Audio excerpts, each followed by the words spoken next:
okay, so the other half of me is like, okay, what's Gabby's responsibility in this? If you want to prove you should be there, then show it. Post full routines on all events. Do it live. Instagram live during camp. That's okay. But it's why does no one know what the expectations are? Is the much bigger issue that for me than, oh, Gabby's not at this camp. Norbert is having a sale in April. They have 10% off steps. You need those steps all over the place. The 3 steps, the 2 steps, the 4 steps. So handy. Norbert's is also going to be at all the trade shows. So check out their pre-order list for deals at national or your local Congress or also a GAT. Go to norberts.com for a 10% discount on anything with the code Gymcastic. Norberts is also giving away a $50 Norberts gift card that can be used on anything in their online store. No minimum. There's no minimum. Just follow and comment on their Instagram post. Remember, the show is PG-13, so you might hear a naughty word or two. 2-time Olympic champion Gabby Douglas did not get invited to the April selection camp that starts tomorrow. We are recording today on April 1st. In a Gymcastic exclusive, we got the details on when USA Gymnastics sent out the rules that disqualified her from camp. And we will play that for you. Andrade and Chuso competed at a non-qualifier for the Olympics World Cup in Turkey. We'll tell you about that. And we have a full, robust, detailed preview of regionals, including the most important part, the individuals. Today is April 1st, and we don't have any April Fools because you can go back in our archives, which I will put in the show notes, and listen to the epic April Fools that we did for many, many years until we became too serious to pull off April Fools episodes anymore. Welcome. I put my foot down. April Fools is the worst. The ones we did were so good, though. Okay, welcome to the #1 Gymnastics podcast in the galaxy. I'm Jessica, and I'm here with Spencer from the Balance Beam Situation. And Balance Beam Situation has all the information that you need about regionals and obviously the most important gifts. Spencer, we have a season finale coming up. Yes. Already, the season finale of College and Cocktails is coming up this Saturday, April 6th. 5 p.m. Pacific time after the end of the Arkansas regional final. So we're doing on Saturday. At that point, 2 of the regional finals will be done. There are 2 more on Sunday. We'll talk about the first 2 and what's happened and do our normal College and Cocktails thing. It'll be great. Let's talk about the headlines. Gabby Douglas. Yes. Gabby Douglas, you know about her. So there is National Team Selection Camp that starts tomorrow, April 2nd. And this is the last chance for the pre-Olympic assignments. And we discussed this on behind the scenes when we broke the news about the date that USA Gymnastics told the coaches what the criteria was to be able to go to this camp and then compete for assignments this last Friday on behind the scenes. So I'm going to play the audio from that episode for you now. It is March 29th. Breaking news. The April selection camp for Yesalo and Pacific Rim criteria just came out. And the criteria precludes one Gabby Douglas from competing for a spot. So she is not going to camp. She cannot go to camp because she does not meet this criteria that was set out for the selection. I want to play a video from a question that I asked of Chelsea Memel at Winter Cup now, because since Gabby didn't compete at Winter Cup, and that would have been her opportunity to qualify to championships and get all those qualifying scores, make national team, etc., I wanted to ask her about Gabby, and here's what Chelsea Memel had to say at Winter Cup. Is there any reason she couldn't go to the camp for selection and later would she be invited or participate in camp? She can be invited to camp. Yeah. There's no reason she couldn't be. And to be clear in this video, Chelsea said, we have not had all of our meetings yet. I am going to our meetings. That's another thing that she talked to us about in the context of this conversation. To be clear, Chelsea is not on the athlete selection committee. The athlete selection committee is the same committee that it will be for Olympic trials, and it's Alicia Sacramone, Jessie DeZiel, and Tatiana Perskaya for seniors. I reached out to USA Gymnastics and asked when this criteria was created because it is unusual. We've never really had a criteria for camp, but this is a selection camp. It's a trial, so that's a little bit different. This criteria was sent to the coaches on Monday, March 25th. That's this past Monday. The most recent Monday. Yes. The other thing that USA Gymnastics said is that several athletes were on the wait list for camp, but none met this criteria, and so they were not invited. And this criteria, they started working on it after Winter Cup, whenever that was. So just to reiterate, we don't know when it was created. We only know when coaches were told about it. And also, Gabby Douglas did not submit a petition video for April camp, this camp that starts on April 2nd. Spencer, can you remind everybody why this matters and why we care that somebody gets an assignment this year?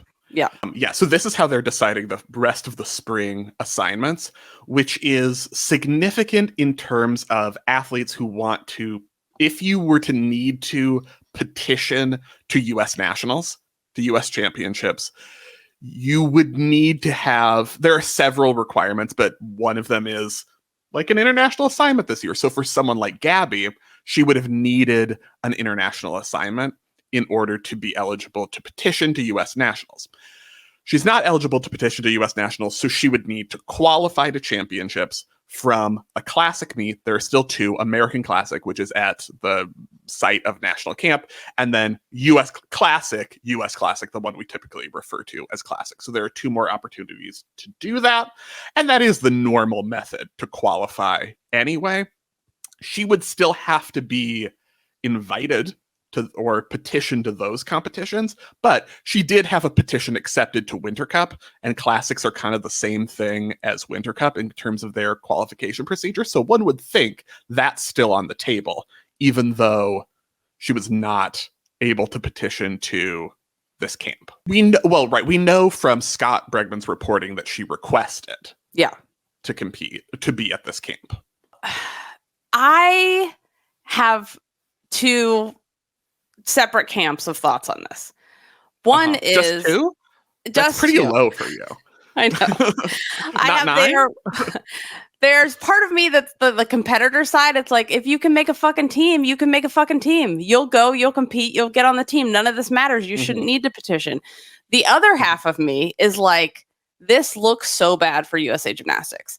So first I want to say Chelsea understands better than anyone else, like petitioning to camps and all this stuff. Like, this happened to her. Like what I'm saying is what Chelsea said was true at that moment. Like, Chelsea was not lying to us. Chelsea wasn't talking out of her ass. What Chelsea said at Winter Cup was true at that time. Because they hadn't. Right, which I think is important information, because we kind of didn't know. Like, is she wrong? Did she make a mistake? Which people makes mistakes. That happens. Sounds like that was true, or potentially true then, because they didn't have the criteria, and then that was established after Winter Cup. Right. So yeah, I just think that's important to say. And then, USAG, they said they started working on this criteria after Winter Cup, which was February 15th. So I think the thing that so kind of makes me upset about this, and honestly I think is outrageous, is that Gabby is still one of the many athletes currently competing who were victims of the old system, both in terms of literal abuse and in terms of the unethical ways that USA Gymnastics was run during her time. Knowing that this is the camp, this is the world that Gabby is coming from, and many athletes that are still competing right now, and their perception that Gabby has, they should have done everything possible to make sure all the athletes, including Gabby, had clear criteria and clear goals to aim for long before the camp. This is practically April now, and they just sent out the list of who can go and who can't. There is an excuse for this. It should have been done sooner, and everyone should have this information before the Olympic year starts, not a week before camp starts. And making rules after a competition is really unacceptable. Especially when it's just, there are so many people going to this camp, with all due respect, who are wonderful athletes, who have no shot in making an Olympic or world team, probably ever. Like, there's plenty of room. There's no reason. And especially, you don't want it to look like you are trying to single someone out, even if you're not. It could be totally innocent. This is just, they made the criteria based on what they think is best for the US team and who needs the experience. But it appears retaliatory and punitive, even if it wasn't. And it's a terrible PR decision. And honestly, I think the board needs to step in on this and say, like, it is unacceptable to make up rules this late in the game. We will not, you need to have all of these things done a year in advance, not a couple weeks in advance. It just looks bad. If nothing else, if not from an ethical standpoint and training standpoint, from a PR standpoint, USA Gymnastics can't have this anymore. Okay, so the other half of me is like, okay, what's Gabby's responsibility in this? If you want to prove that you should be here and should be getting an assignment, and if you were ready to compete at Winter Cup, then you should have had a little time off. You had time to recover from COVID. If you want to prove you should be there, then show it. Post full routines on all events onto whatever landing surface USAG requires. USAG sends out an email before camps to the athletes. It's their expectations of camps, and it is super detailed. And it even says, like, you don't have to vault. You don't have to land on this service. You can land in Resi or blah, blah, blah. Like, they're very clear about literally how many routines you're expected to do each day. It's so detailed. It's so excellent. Gabby, post that at the same time this camp is happening. Post your routines as if you were there. I mean, there's no reason you can't make the Olympic team. There's no reason she can't do this. If she places top 3 at Olympic trials, I mean, probably top 5, they're just going to take them by all around. But, like, there's no reason this should stop you. And if you have it, you have it. And that's it. Like, you're going to make it. But, like, if there's an argument to be made, make it for yourself by posting videos. Do it live. Instagram live during camp. Charge for it if you want. Do $3. Watch me do live beam routine in competition setting. Do it. You know, it's also not a good look that for USAG that literally the fans have started a petition, which I'll put up. Fact Checker will put up in the chat for you guys. We'll put a link, because I'm just like, this is when you know the PR is bad, when the fans have started a petition. Spencer, what are your thoughts? Oh, it's interesting because having a criteria, as you mentioned, for camp is, at least a publicly released criteria, is new. And it tells me, like, the fact that that's in the press release was like, we anticipated people were going to be a little upset that Gabby isn't on this list. But the criteria in itself for who could compete at this, which is a selection camp, I think is pretty reasonable. National team members, your finish at the most recent competition, most recent Olympic team. Like, I think that if it were me, I would have, you know, first of all, a pretty loose conception of petitions, because if there's even the slimmest chance that Gabby is producing Gabby Douglas level routines, like, you want her to be part of the process. You want to get her into the team and be there. And if she wants to be part of the process, then you also should want her to be part of the process. But yeah, I mean, you know me and selection procedures and rules. Like, how is this not communicated at least, you know, at that November camp or December camp? It was like, this is everything that's going to happen in the Olympic year, and this is how it's going to happen. I think you need that in advance for everyone to just plan what they're doing, because otherwise you run into these same problems we've had recently. Well, we've always had, just no one had any recourse to talk about it until recently, I think. But with lack of communication and lack of understanding about what's expected, it seems kind of familiar to me to, like, Morgan Hurd in the most recent Olympic process, where it was like, yeah, her routine, you know, Gabby hasn't shown gymnastics. And with Morgan at that point, it was like, yeah, her routines at this point are not going to make an Olympic team. But it seemed, you know, the details of, like, she didn't know whether she could get to trials or what it was or what the expectations were for her or what she needed to do. And this seems the same way. It's like saying, yeah, Gabby hasn't shown any gymnastics yet, so she's not going to be part of the selection for these spring competitions, I think is not that unreasonable as much as I would want to see Gabby. I think it's okay to say like, yeah, but we haven't seen any routines from you yet. So you haven't done any competition, even though you were sick and there are extenuating circumstances, but you haven't done anything. That's okay. But it's why does no one know what the expectations are is the much bigger issue that for me than, oh, Gabby's not at this camp.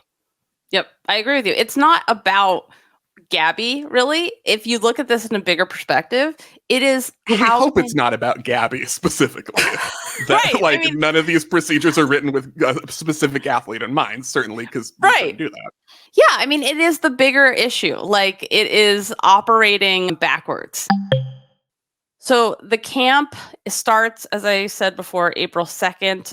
Competition is Tuesday, April 2nd, and it's streaming on Flip now, and we will discuss it at length next week.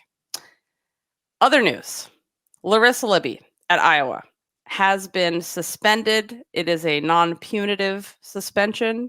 They have hired an outside investigator and are investigating the culture of the team. They do have 3 gymnasts qualified to regionals. Konnor McLean says that she will for sure be at Classic and be competing elite this season. Mm-hmm. There were some questions about like what, because we're talking about it with Gabby, we're talking about with Konnor. What's the process? What's the qualification process? So Connor's not pre-qualified to Classic, but she's of course eligible to petition. So I guess we never count your chickens about petitions anymore. But to me, the routines she's doing at LSU are a successful petition, but we shall see. So it's not, she'd have to petition to be eligible to compete at Classic, even though it's Konnor. Gabby should have done NCAA. Then she could just use those routines. Elite news. So there was a non-qualifier to Paris, non-Olympic qualifier. What good marketing. You should really let the FIG know. How about calling this World Cup a non-qualifier?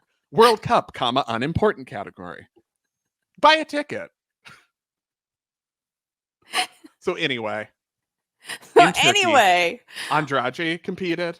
Yes, Andrade competed, did bars. In prelim, she got a 14.7, which is a medal-worthy. It's Andrade, you guys. Hello. Medal-worthy score on bars. But in the final, she got a 14.067. She kind of had to. She had a Stalder half out of frame. We couldn't really see what happened, but it was a little bit of a routine adjustment. And if you want to watch these routines, all the prelim routines with scores and D scores and judges scores are on Elevian, the app. And if you want to watch the final routines, those are on the FIG app. So you can check those out. But I love how easy it is to find the scores. I use the Elevian app to find all the scores now because it's so easy. You can just search and find them. Much easier than the FIG makes it. Melanie de Jesus dos Santos of France. She debuted a new kind of a new floor routine. It's I don't really know if it's actually new because it's the same choreography, but it's just different music. I mean, to me anyway, like so many refrains in the routine were the same. She got a 13.9 in prelims, 13.6 in finals, but bars I think is, the real news because it's Melanie. Improved in finals for a 14.567. So that's almost, she got a 6.4D, almost in the medal-worthy category. Right there. For that. Right there. I'm liking the Stalder to Tkachev piked decision in this bars routine composition. And she did win bars, by the way, yes. If I forgot to say that. Yes. There was also, I wanted to talk about beam because Sun had a 6.3 D on beam and a 14.267 to win from China. And Flavia competed too for a solid 14. But the real story. Oh, this wasn't the real story? The real...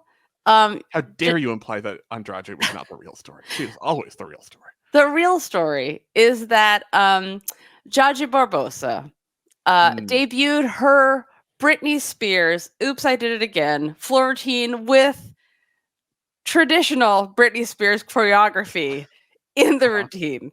And I have to say, this is gay genius. She knows her audience. We have never had so many people DM us. Have you seen? And they put out a teaser for this where she does the choreography in close up in a bunch of different leotards on different days, so everyone could, practice along with her. The heartbeat and the oops, cross your arms. You're dancing in the hallway in your school uniform choreography with Look her. at Jessica knowing the reference point. Oh, So, you guys. This is the kind of choreography finally that everybody in Elite can do along in the stands. So I challenge you all to learn the choreography with her. And if you're going to be in Paris, dance along in the stands, stand up and do it. She also won with a 13.883. But more importantly, gay genius. Chuso competed too. She got a vault medal and basically, prepping for Asian Games. Chuso forever. That's really it's what they should have called this meet. The non-qualifier of Chuso Forever Turkey World Cup. I have a mission in addition to learning your Jaji Barbosa Brittany choreography. That sounds like work. I have another mission for you. Should you choose to join the fight? Okay. I don't know if you've heard about the Lieutenant Governor of North Carolina, but probably not. I'm going to go with probably not. Yeah. He's a huge asshole. He is the current lieutenant governor running for governor of North Carolina, homophobic, calls himself a Christian, anti-Semite, even criticized the civil rights movement. Like, he is the worst. The worst. There's so many things that he said that are hateful. I can't even list them all. But the worst thing that he has said was this. He said in a tweet or in one of his speeches, "I ain't no little weak gymnast that quits when the going gets tough." And do you know who he was talking about, this asshole? No, because no gymnast fits that description. This dick was talking about Simone Biles. Yeah, that's the kind. So I challenge you all first to make sure you're registered to vote, which you can do directly on the Gymcastic website. Literally, we have a widget on the side and you can register to vote. Check to make sure you're registered to vote. If you're already registered, make sure they haven't taken you off the rolls.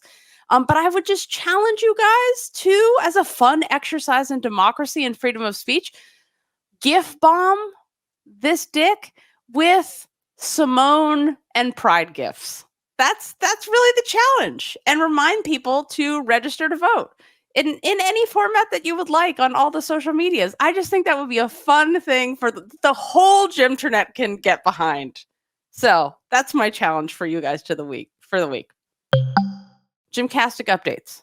Live show at NCAA's on the off day, Friday the 19th. VIP tickets are sold out. Sold out, you guys, the VIP tickets. So tickets are going fast. So make sure you get your tickets now at gymcastic.com. We have our secret special guest or guests, and the VIP meet and greet with the guest or guest is already sold out. Spencer, but we do have a deal for people who can't be there in person. You can still, the virtual ticket season pass is still valid. So that's 4 virtual live show tickets for the price of 3. And of course, you can upgrade to any in-person ticket if you end up going at a discount. Email customer service at gymcastic.com for a promo code if you haven't received your email. If you were trying to listen to Behind the Scenes on Spotify, we're having trouble with our Behind the Scenes Spotify feed. We're working on it. You can listen, of course, on any podcast player. You can add the Behind the Scenes feed, or you can always listen or watch directly on the website.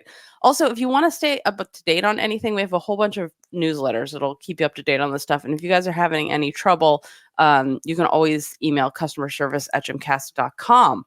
So we have a new Gymcastic College Gymnastics Fantasy League YouTube show. So if you want to know how to pick your teams for regionals, because even though we have a regular season winner, league winner, double front, won the league, the regular season league, and won a commissioned episode, we do have a Gymcastic Regionals Fantasy League. Spencer, take it away.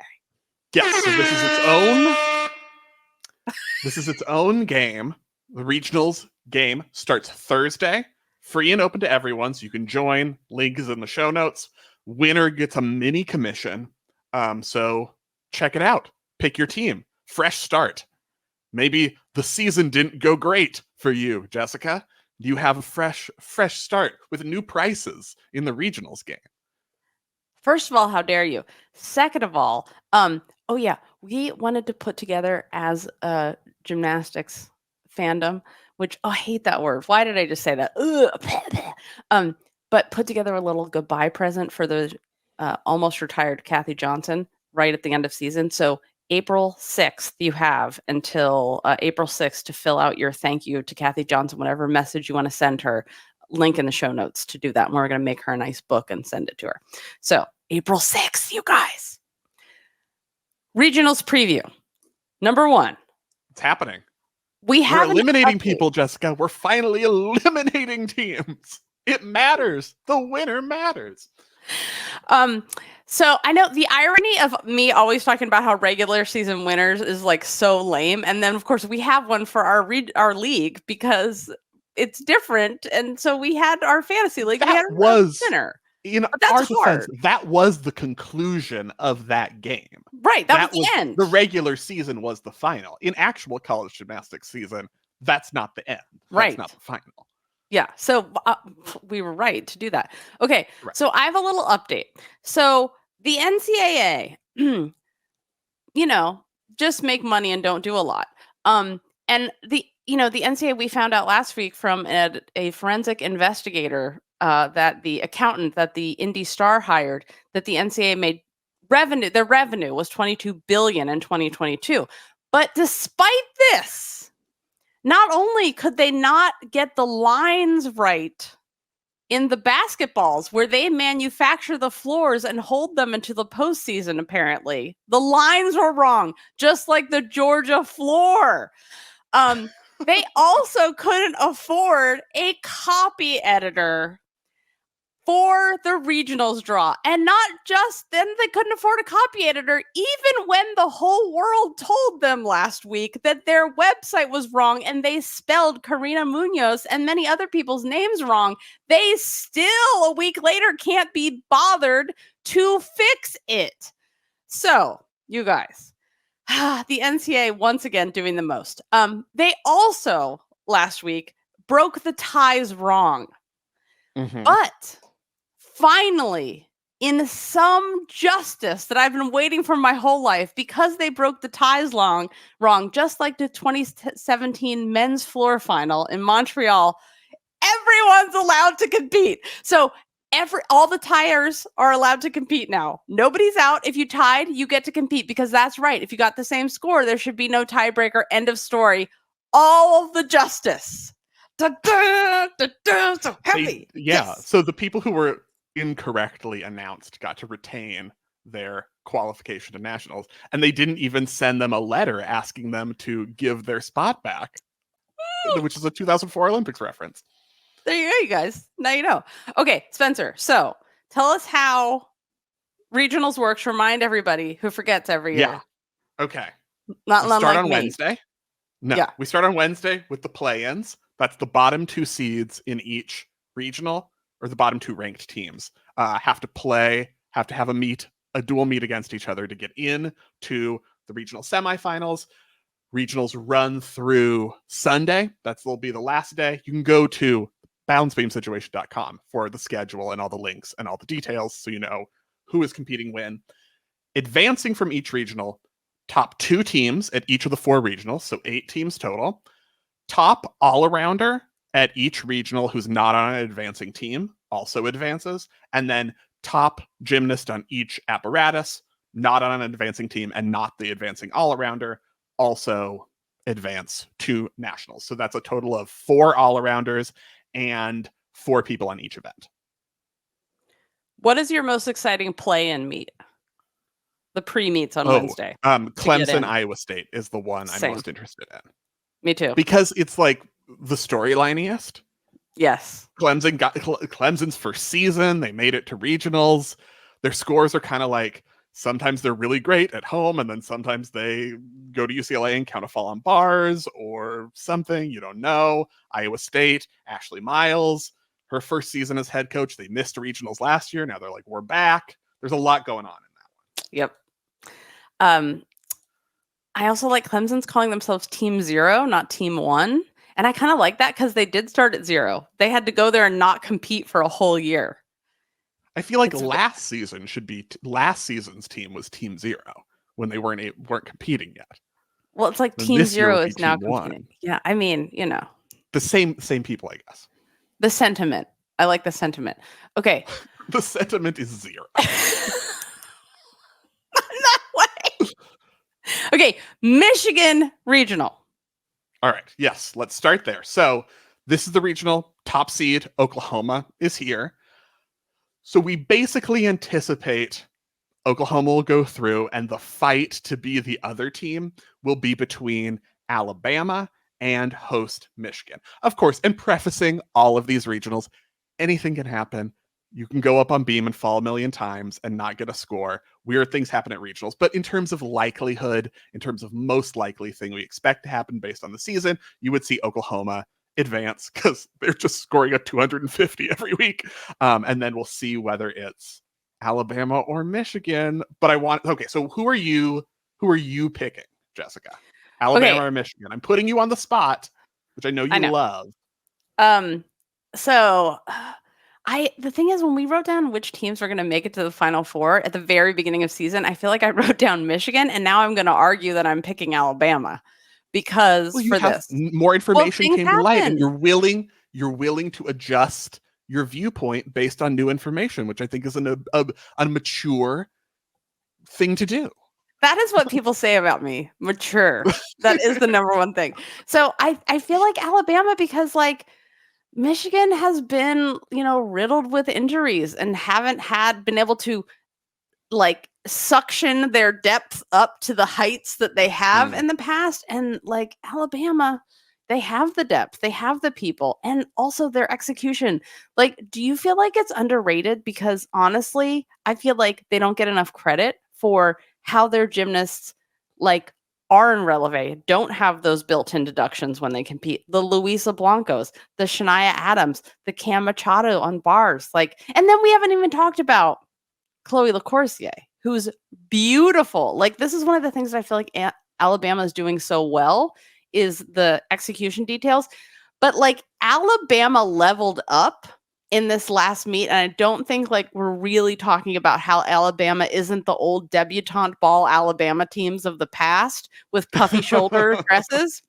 I think I know where you're going with this. Yeah. Okay. Because when Chloe LaCourcier, had been having a little bit of problems with tired legs on her bar dismount, and she's finally figured out, and she finally stuck it, and she saluted and yelled at the top of her lungs into the camera, "Let's fucking go!"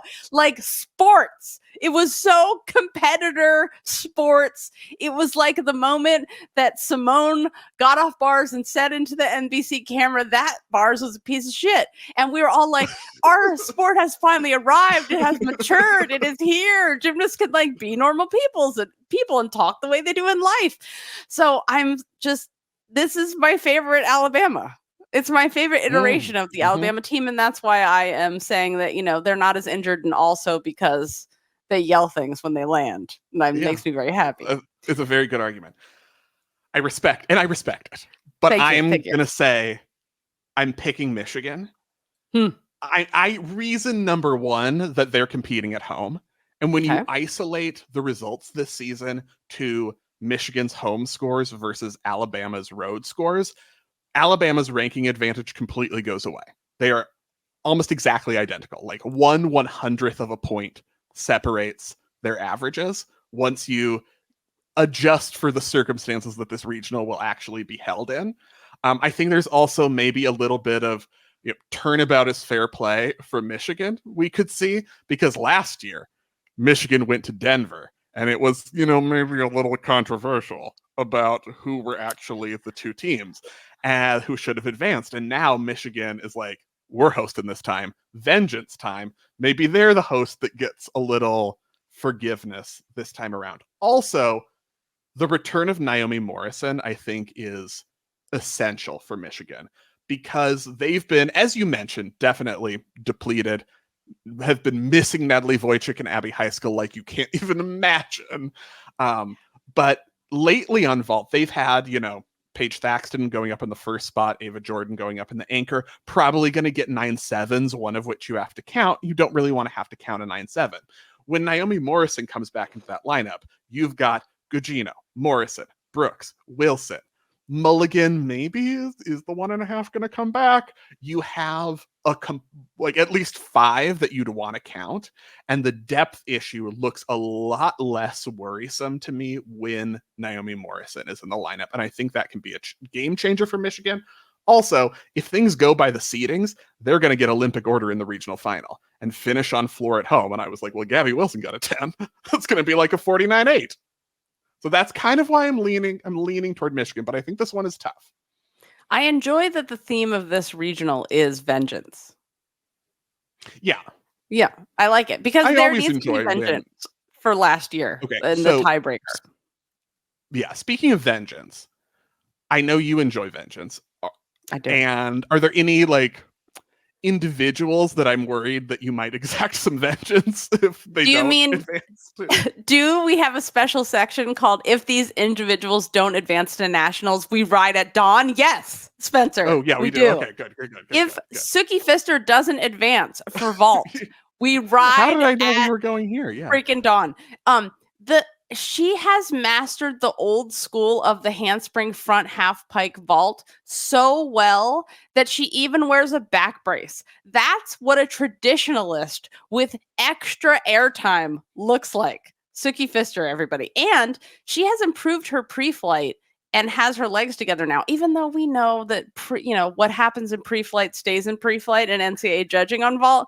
But the other person that I want to talk about is Mia Takakawa, who is one of the most beautiful beam workers of all time. And the NCAA has gotten a 10 on beam. When the FIG rewrote the beam code in terms of what they wanted with dance and gymnastics fluidly put together with a beautiful rhythm, and this is who they meant. They actually wanted you to emulate Mia Takakawa of Illinois. So if she doesn't advance, I'll meet you in the alley. Spencer, do you have any spoilers or under the radar stories that you want people to think about while they're watching? Well, I do want to talk about Ohio State a little bit, which is also in this regional, and kind of the Ohio State NC State battle. They're in the regional semifinal with Oklahoma. So it's like Oklahoma's like, see you later. And it's kind of then Ohio State, NC State, maybe the closest matched, I think, of any of the regional semifinals or who might advance. So for sheer sports excitement, close meet, if that's your kind of thing, I would keep an eye on that one, because Ohio State was in the top 16 like all season, and then they got dropped at the last minute and NC State took their spot. But it's kind of, it's very neck and neck. Also the all around from this one, because it's probably like if Oklahoma and Alabama go through, then it's probably Sierra Brooks for the all around. But a fight from Gabby Wilson on her own team. I love an intra-team fight. If Michigan goes through as a team, then you're saying like Luisa Blanco better go for the all around. But I would watch out for Ohio State's all-arounders, Peyton Harris and Tori Vetter, because they should be right there. Maybe not the favorite, but a wobble away from someone else's wobble away from being in there. So we could have a good all-around fight in this one. Speaking of this Michigan regional, where Oklahoma, ranked number 1, is also competing, I just want to know your thoughts. Jordan Bowers just got engaged this past weekend. So is she going to be even more on fire or distracted by wedding things? Because people never let you just be engaged. They immediately ask you wedding things, which you're like, what the hell? Just let us live our lives. Jessica, would you have ever asked that about a male athlete who got engaged? Whether he was going to be distracted by wedding things and not able to compete? Yeah, when we talk about the men's Olympic run-up, I am definitely going to talk about how Brody Malone got engaged. And now I'm like, is he even going to be able to concentrate? His leg practically fell off. He's just competing again. He got engaged. Or is this going to help him? Because sometimes it doesn't help. Like what happened to Sam McCulloch during the Olympics last run in Tokyo. It was not a good situation, but it really has nothing to do with being engaged, Spencer. It has to do with whether or not sometimes the engagement, you find out you're not meant to be because you're engaged to someone who actually realizes they're gay. So, these are all the things that can happen when you're in a relationship. Just in case you don't know, that's what happened. That's what happened with Sam McCulloch's relationship. They were such good friends and loved each other so much that she was able to figure out who she actually was. So, anywho, breaking news. Are we ready for the Arkansas Regional? More than ready. Okay. So in this one, we have LSU and Kentucky enter as the top 2 seeds, favorites to advance. Maybe the most straightforward looking regional with LSU and Kentucky, but you've got Arkansas as the host trying to upset one of them as the number 3 seed. You've got Minnesota in this one. You've got Oregon State also in this one. So there is, a lot going on. I, for this regional, am picking chaos, which is your favorite topic for regionals. So yes. The first, because this is basically science, Spencer, because if whatever you think is going to be the simplest always ends up being the weirdest. And that is the science of chaos, because this is what happens. Fair. And, yes. So, and this is why I'm picking this, because you can never underestimate Jordyn Wieber. Jordyn Wieber, world champion, Olympic champion, coach of Arkansas, and Arkansas is competing at home. They've got their first 198 at home, their last meet. And can you imagine how pumped Chris Brooks already is? With regular daily life, yeah. Right. In general, he just leaps out of bed and tumbles around the house every day. And then, with all of his, what is that dog? Golden Retriever energy that Chris Brooks has on a regular basis. Yeah, they're probably going to get a 198 anyway because of that. But then we have Minnesota and Minnesota's beam, the most important event in all of gymnastics. It is, you are not a gymnast unless you can perform on beam, and Minnesota are so good at that, almost golden, like a golden gopher they are. Whoa. Do you see how I worked that in? God, I do. We're sports. Famously, so gophers are great at balance. Everybody knows that. Yeah, how could they build? Those are beavers. Gophers, they destroy anything that has balance. You were already thinking about Oregon State, because Minnesota and Oregon State are in the same regional semifinal. What is better, a beaver or a gopher? Oh, well, that's what that is. That's that fight. What kind of destruction do you want? Do you want your house to fall down because of gopherness, or do you want a dam built to stop that stream running through your house? These are the questions, and really both of these. I would sick a gopher on my enemies. Release 50 gophers on their property, and when their house falls into the ground, then it was a golden gopher. And that's what Minnesota might do to Arkansas, because everyone has to get through their beam dam. Speaking of dams, Jade Carey is back in the all-around with her beautiful full twisting double layout. It's pretty, you guys. Jade Carey. It's pretty, that full twisting double layout. So if you thought Oregon State was out, look to Jade Carey and fear the beaver. All right. Okay. So you're saying, you're not making a pick here. It's just, there's a lot of, it's just going to get weird. You're picking, it's just, yeah. I'm going to pick, so then I have to pick opposite of weird. I have to pick normal. Because I do think this is the most, going to go with the most normal, because of LSU and Kentucky not just being the top 2 seeds, but they are ranked in the top 2 here on every single apparatus. And that's the only regional where that's the case. There's not another team that is top 2 on any event. And I just don't see, now see, I'm speaking too categorically, and that means it's never been, oh God, curse of death. What am I trying to say? Death can be a curse. Yes. I don't know what I'm trying to say. Kiss of death. Kiss of death. There we go. Okay. Kiss of death, not the curse of death.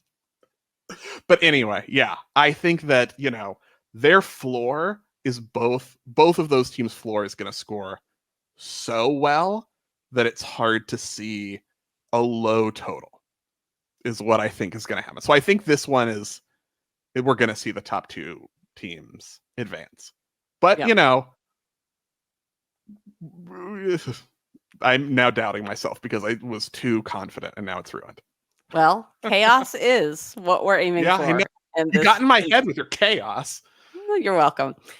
So if the following individuals don't make it to nationals, we run a dawn section. Floor. Mm-hmm. I don't know if I talked enough about Kendall Whitman to prep everyone for this regional, but Kendall Whitman of George Washington, you have your Jade Carries and your Maya Hootens, but no one is Kendall Whitman, and floor is her domain. It is her property. She does what I said about Mia Takakawa of Illinois and her beam, and that's what the FIG intended when they wrote the new artistry rules. This is what I have to say about Kendall Whitman. It's all the gym acro that you loved from the days of old when floor was more fun. She does it. She has all the flips. She can do everything forward you can possibly think of. It was such great form, such excellent execution. It's so much fun to watch her. So if she doesn't make it, that's it. Also, Emma Spence for the all-around, Nebraska. The historic Canadian world medalist. Not historic like the past, but their medal getting it was historic. Just a rock for the team all season. You can count on a 9-9 and higher for her the whole time. So I feel like she's like Nebraska's hope. And I would hope that she makes it. The other person I want to mention is Luciana Alvarado Reed, who you remember because she's an Olympian from Costa Rica, and she did the Black Lives Matter kneel at the end of her Tokyo floor routine. And you're not allowed to protest, but she did it in her choreography because she's a genius. And she has really pretty gymnastics. Like, if you are a fan of Maricha Sole, you will love her gymnastics as well. She's from Central Michigan, and she's competing as an individual here. A couple others. So you talked about floor, and that is, if team ends up being like, okay, LSU and Kentucky look really good, the floor qualification race at this regional, Jessica. Because, okay, first of all, we have Jade Carey here. Also, if Oregon State doesn't make it as a team, your favorite for the all-around, I would say, Maya Hooten. More tens than she could count on floor. But you've also got that whole Arkansas lineup that keeps getting all these 9-9-7-5s because Arkansas's never had a 10. And in the same position as Michigan as the number 3 seed host, they could end up ending on floor with Frankie Price and those leaps. Frankie Price. That's going to be tough. And you have Kendall Whitman. And this is the regional with LSU, the number 1 floor team, and Kentucky with their Kreslin Bros and Raina Worley. Like, this is the one that also, like, I'm kind of worried about the floor scores. Because I'm like, if you start giving out those 10s, if you are at 10 happy judge, you are going to give 20 10s to this regional. In this regional, and everyone's going to get the same score, which gets weird if you're trying to isolate the single one best qualifier because you got like a 58-way tie, which is kind of what I'm worried about right now on the floor. I'm like, oh yeah, everyone's going to tie on like 9-9-5, and we're going to have to go to the other judges and the whole thing. This is where they need to bring back those old telephones. The ones that I imagine being in the Horkina documentary, but they really weren't. But like the old rotary dial yellow ones that they used at the Mexico City Olympics, and the phone can wear a little bouffant just for a retro.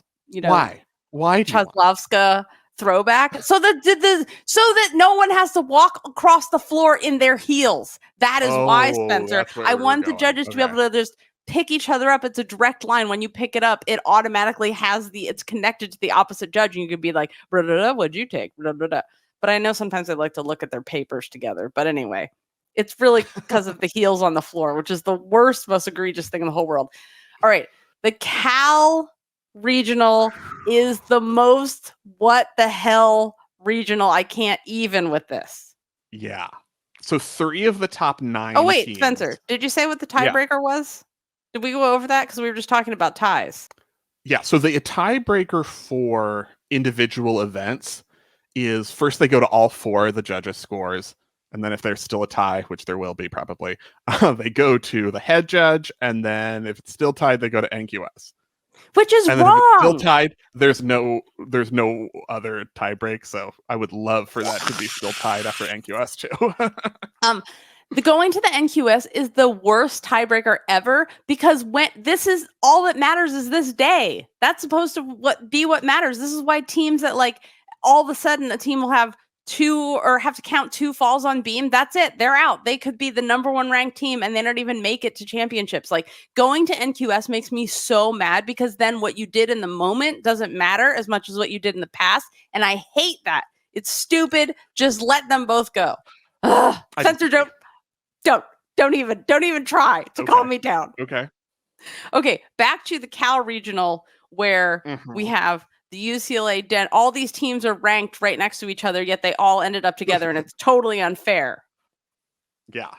Cal, Denver, UCLA, the top 3 teams in this regional. Only 2 can advance. Cal should be the favorite. Like, everything that has happened this season tells us that Cal, and they're competing at home, that Cal has a significant advantage. The only thing was that conference championships performance, where they got a significantly lower score than UCLA and Denver at their conference championship, which was a different meet, but still. So that's the only thing that gives you a little bit of pause. But I think that, we've seen them be extremely comfortable at their home meets this year. And if you're looking at overall quality, I would still consider them the same level of favorite that they would have been before conference championships, which would make it come down to UCLA or Denver to go through with Cal, which I think is maybe the hardest to pick. Right, which is all right. So basically I'm picking UCLA, but I'm doing so under protest, Spencer, and let me explain why. I'm going to pretend I'm shocked. So like I said, Cal, Denver, and UCLA, they're ranked 3rd, 6th, and 9th. So they should not have ended up here together in the same regional. And also, they all have top 8 quality gymnastics. So obviously, this whole regional was a mistake. And if we're going to do we should have a regional breaker where when you put people in the wrong regional, we can break them up. So anyway, my argument for this is basically pacing, because like UCLA got really dragged this year for results. But the thing is, they were resting people when they were managing injuries. And the only thing that matters is now. Like, you can get an 8 on every event and have to count all the falls. As long as you get an NQS that's high enough, you can still win. Like, you don't have to start out like in Oklahoma with a 2,000 score from the beginning. Like, if you don't have a massage therapist waiting for every single gymnast the minute they're done with practice. So like the other thing they were doing is they were Malibuyoing. They were allowing a gymnast. I do like the use of Malibuyo as a verb. Excellent. Yeah. Malibuyoing, when you allow someone to chase their dreams, even though it might cost the team, you want the individual to also succeed. And also, has her gymnastics even better since she did the World Cups? I feel like it improved her, which is shocking because she's already Emma Malibuyoing all the time herself. But I just think now they have a happier, healthier team, because dreams plus you've managed your injuries gets you potentially better results, because now you have Malibuyo, Campbell, maybe Frazier on floor, even though she had the lowest score, but she could pick it up now that she's not competing at altitude. So this isn't the same team that had the weaker results earlier. So, and the other thing about this is however you feel about the scores, and all of us have feelings about scores. But if you're not rewarding UCLA's... Not me, I've never had an opinion about scores. If you're not rewarding UCLA's attention to detail in the performance of floor and how they are actually doing a lot with their dance and dancing full out, not just marking their routines, then the sport has no point if their floor doesn't count for something. So that's how I feel about it. That's why I'm picking UCLA. I got that. I'm gonna pick Denver. You got that? Thanks. I did get that from what you said. But consistency, I think, is a big reason I'm picking Denver. They haven't counted a miss this season. And I was thinking about something that you said earlier this season when we were talking about Jessica Hutchinson and, tying Lindsey Brown's Denver all-around record. You're not worried when Jessica Hutchinson goes because she has the technique and the calm and that presence, and you just trust that that's not just going to be a hit, but it's going to be a great score. And when you look at, I always think when the pressure starts at regionals and it's an elimination meet and our season might be over if I don't hit this routine right now, problems from earlier in the season, even ones that were resolved or went away, tend to suddenly rear their ugly heads when you get nervous and maybe bad habits creep in, or you're not thinking clearly, or you get ahead of yourself, or all of that. Denver has been, even throughout the season, much more so than UCLA. They haven't had those problems emerge that could then come back and creep in at regionals, or at least aren't as likely to have it. I was also impressed that how well the team responded when Rosie Casali went down with injury. They haven't had her the last couple of meets, and their scores haven't missed a beat. They've had the backups to go into the lineups and do just as well. And I think that also showed me something about the depth of the team and how prepared they were to come in. I wasn't expecting to be in this lineup, and I came in and I'm getting not just a good score, but one of the best in the lineup across the board. And I think that was really important for them as well. Yeah. If these individuals don't advance to nationals, we write at Dawn News. Yeah. Chloe Widner of Stanford. My God. She's so spectacular. She's like my McCool of this era. Wow. I know. Her form is so good. This is the thing, she has the Oklahoma level attention to detail, and her skills look like they're in slow motion because she has the amplitude and the form. I love watching her. So, and she made it last year, so she better make it again. Also, you guys, floor, UCLA as a team, if they don't qualify as a team, the whole team better they tie for first with no tiebreakers. If they don't qualify as a team, what's going to happen?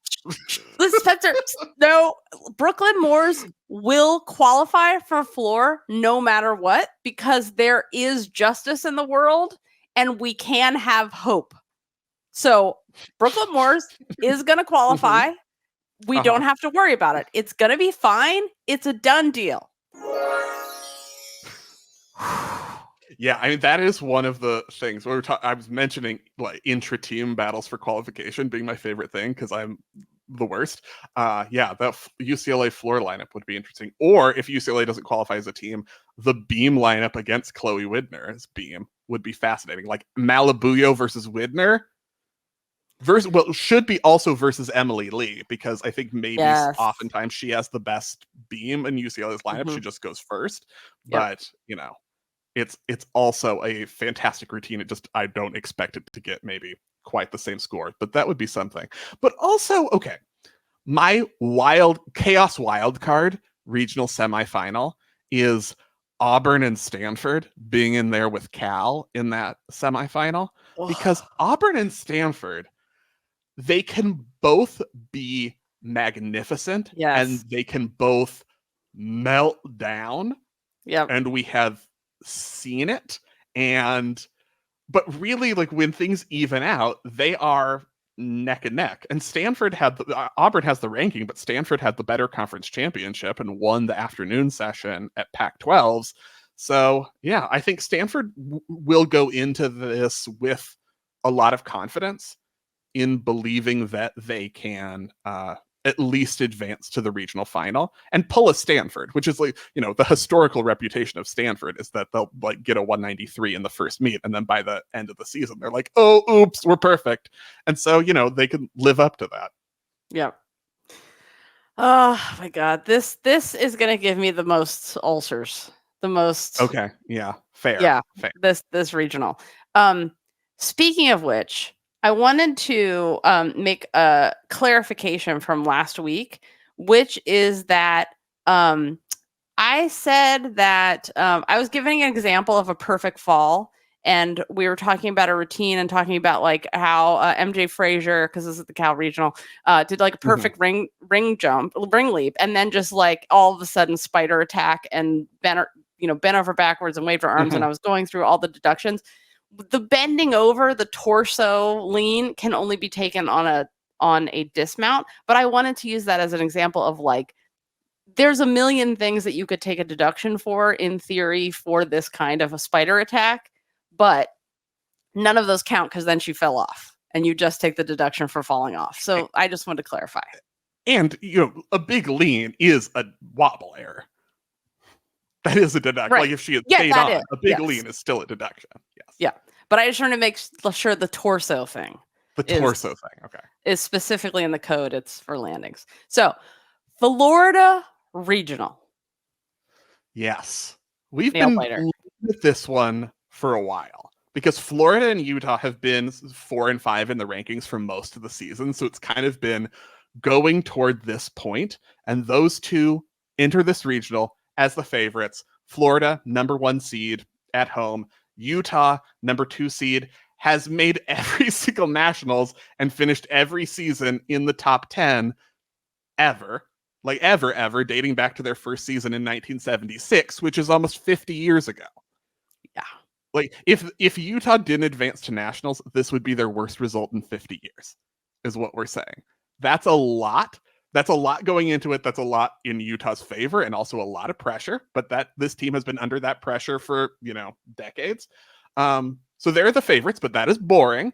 And this regional is packed with great teams like Michigan State and Missouri. So what is your upset is what I want to know. Because too boring to be like, Florida and Utah. So we need to talk about our upset potential. This is I'm rooting for chaos regional.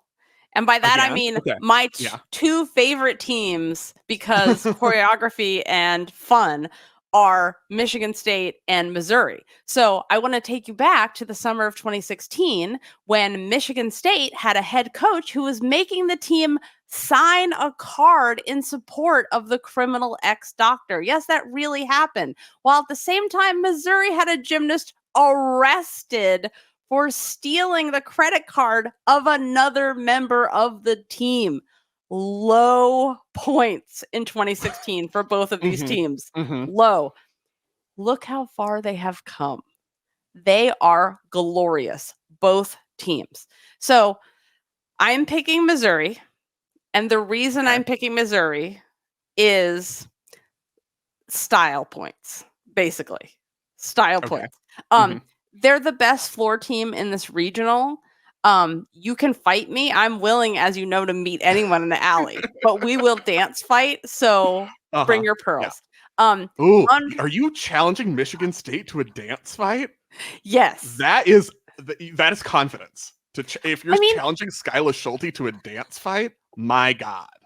I mean, this is the thing. You know how they have their little dance circle at the beginning of Michigan State does that. And so I'm like, Missouri, we need to have that. And then Mike Rowe can come with his one piece of confetti and dance around with that on the side. Yeah. So anyway, I'm very excited. So, floor, like Missouri, I think are the best floor team as a whole. Like both have great floor, but as a whole, Missouri. But the thing is, under the radar, I don't know. Like, I want them both to you can pick them both to beat both Florida and Utah.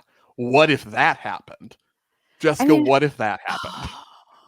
Michigan is ranked higher than Missouri, but by so little, by some boobity tenths, 3 tenths or something. Yeah, I think you're making a fair argument. I definitely think Missouri is the best number 4 seed at any regional. Like if any number 4 seed in a regional goes through, I think Missouri is the most likely to do it. And last year, we had major chaos at a regional with Michigan and LSU and that tiebreaker. And so anything can happen. This is the thing. You can be right on top and then you're out. Season's over. Seasons end this week. That's what I'm saying. And if it's not really a regional unless Amari Celestine almost goes out of bounds on floor and then saves it and gets like a 9.95 and winks at the camera to be like, look how I almost went out of bounds, but I didn't. And then says I'm going to charge you people for pictures of my feet. Do you remember that? That was Amari Celestine, right? It was someone from Missouri. Because of the out of bounds, there were so many screenshots. She was like, I'm going to start charging people for all these pictures of my feet. Yeah. Yes, which is another reason I love the whole thing about Missouri. They're just like fun and hilarious and a great team. Okay, so I'm picking Missouri. Who are you picking? The only option is Michigan State. The only option is Michigan State, but that's what I would have picked anyway. Okay. Michigan State first is way better than this regional that they've received. They're way better than this position. And they just won Big Tens. What? They're 12th, ranked 12th, yes. I'm just letting the people know where they're ranked. They got the number 12 seeding. They got pushed down to the number 12 seeding because of host rearrangement. They're actually way better than 12. Oh, that's right. They're ranked 10th. Sorry, I wasn't looking at my Road to Nationals window. I was looking at the wrong window. That's kind of the point I was making, that they're really a better team than this placement, and just got a 197.6 at Big Tens, while Florida got a 197.3 at SECs. So we have to take that into account. And Missouri was 197.275 in the semifinal in the afternoon. And then Florida was 197.3 in the evening. So Florida, similar position to Cal in that respect, where we expect them to be a lot better than that, but their recent meet was cause for worry. I also think, if you you want people to fight you about Missouri being the best team on floor. I want people to fight me because I think Michigan State's the best vault team at this regional. I think they have the best ones. Yeah. And should score like it. And I think that's a huge asset. I mean, maybe also bars. Like, the only actual gap I've seen between Michigan State and Florida and Utah for a lot of the season is beam. And, is beam any given meet. Right. Any given weirdy on beam. And if beam is the only difference, I think that's a lot of encouragement for Michigan State, because anything can happen on beam. Less than 4 inches wide. To your point about Michigan State and vault, they have Sage Kellerman. And if Sage Kellerman doesn't make it as an individual, if Michigan State doesn't make it, then I will be in the alley once again, this time fighting, not dancing. Spending so much time in this alley. She is another one of the handspring front halfers that is so spectacular and so freaking consistent. So if something happens and she doesn't make it on vault, the only reason could be witchery or sabotage. The other person I am hoping for makes it as an individual is Mara Titrasole from Missouri. The form. You've never seen a double back dismount and cheered for it so hard because it's so pretty. It's just like, why do more when you can do that perfectly? Beam and all around.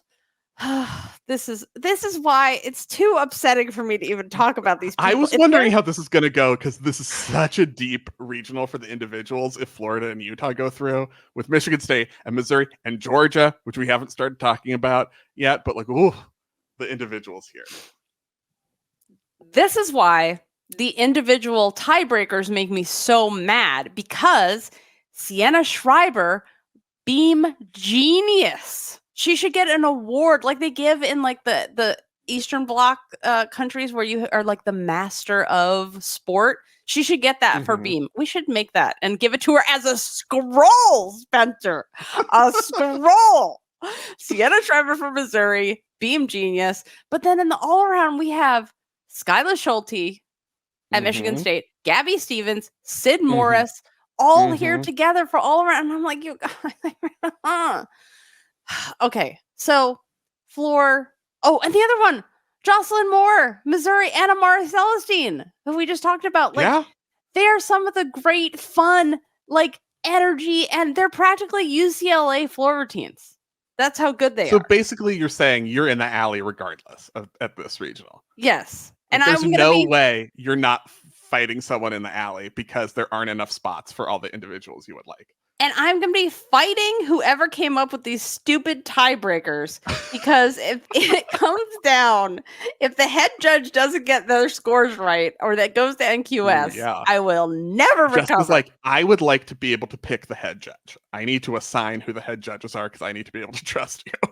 Yes. And I need to have them watch floor routines and be like, who danced full out the whole time and has real choreography? And if you get it wrong, fired. Fired. All right. Yeah. So I want to talk a little bit more about bars at this regional because, yikes. You and Amy Chow. Well, me and Amy Chow are talking about bars. Always want to talk about bars. You two love bars. Yeah. That's true. Because we have, also Isabella Minervini on bars from Towson, who has gotten up to 4th in the country. The only person in this whole regional who's ranked better than her on bars is Leanne Wong. Next, so numerical favorite to advance is Minervini. You've got, as you mentioned, Mara, who has a 10 this season, Lily Smith of Georgia, who has a 10 this season. Also, Lali Dekanoidze at North Carolina is here. Remember, she was getting like 9.975s every week for a while last season. And the whole Michigan State lineup, like Delaney Harkness and Nikki Smith, and the rest of the Missouri lineup. And that's if Florida and Utah do indeed hit and go through. So bars is a nightmare. It's going to be so beautiful. It's the bars beauty race. I say nightmare, you say beautiful. You know, potato. You guys, we've been talking about fighting in the alley so much. Somehow I'm actually bleeding onto my notes right here. How did that even happen? I know, because I've somehow like scratched myself thinking of like getting so. You guys, I'm very serious about this. I'm so stressed about Missouri and Michigan State.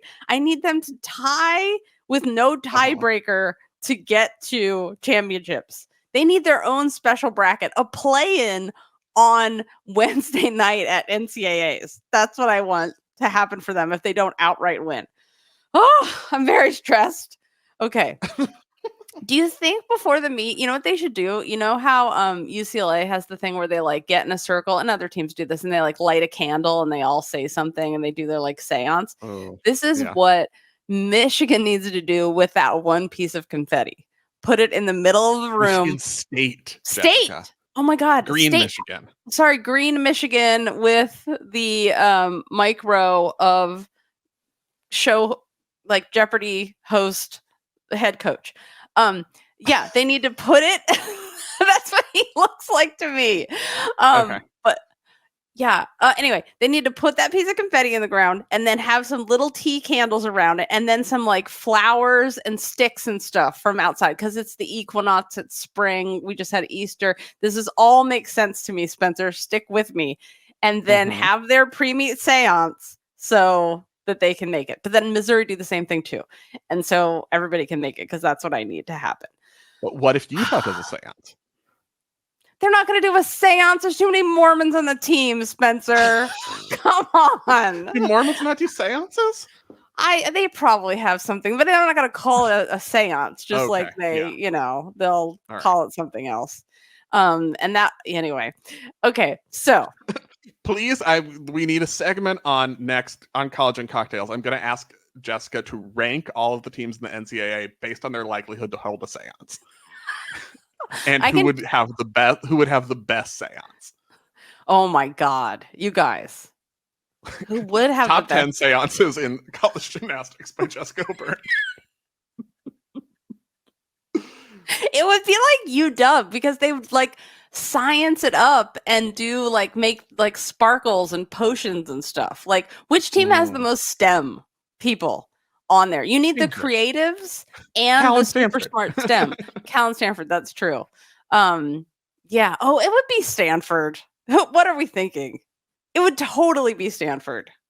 But they might not be able to keep a straight face during it. Like, I don't know how well they'd commit to the bit. No, they're so good, because everything they do is like ironic hipster style, like their hump in the middle before their floor routines. Their circle hump. They have a circle hump before floor.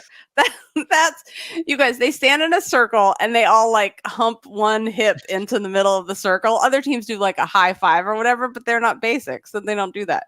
I mean, they literally break a stick off a tree or pick one up everywhere they go to bring to the meet. They're the ones. Well, I solved it. You're welcome. You solved it. If your team had a seance before meets, please write in to gymcastic@gmail.com or go to the forum and tell us all about it. Speaking of seances, Gymternet news, Sydney Burrows. Okay. Sydney Burrows joins the long esteemed line of gymnasts appearing in music videos. She joins the club. They should get jackets like Saturday Night Live. Like Simone has appeared in at least one music video. Michaela Maroney, Dominique Dawes was in the best one, obviously. So Sydney Burrows is doing some cartwheel back handsprings and turns in a Young Metro video with The Weeknd. In this like bodysuit that is like has like glow in the dark spots in it. It feels like one of those things they make so paparazzi can't take a picture of you because it like blocks the flash. That's what it reminded me of, but it's like a bodysuit. Anyway, Sydney Burrows, welcome to the club. Breaking news in New Zealand. All gymnasts across all disciplines can now wear shorts. Bravo, New Zealand. Once again, New Zealand winning. Okay, we have some feedback. Anonymous says, keep up the great work. I have to drive about an hour and a half each way to get to work. I would not be able to pull it off if I did not have you guys to listen to. I'm dead serious. You guys do it in such a balanced way that's really amazing. Oh, thank you so much. And that was a reply to customer service help because Coop, our fact checker, does such a great job with customer service. I had someone say to me this weekend, I thought it was going to be like a computer or like a helpline. And I was like, like helping them with their like IT problems with, with getting on behind the scenes. And I was like, it's just us. It's like, this is basically a family business. It's like Spencer, me, and fact checker, a bunch of volunteers who help out here and there. And we have our great admin help too. But like, we are very, very small. So anyway, you guys, shout out to Fact Checker, and thank you so much for that very nice email. If you want to send feedback to us, gymcastic@gmail.com, and if it's kind of secret and you want it in College and Cocktails or behind the scenes, you can put anonymous on it if you want to. So don't forget, the season finale of College and Cocktails is April 6th, 5 p.m. Pacific, after the Arkansas Regional. Remember, get your live show tickets because there's only one premium seat left and the VIP tickets are sold out already. So until next week, please remember, seance for Michigan State and Missouri, and take up on gay, split on rights. We'll see you on Saturday for College and Cocktails season finale. Thanks for listening.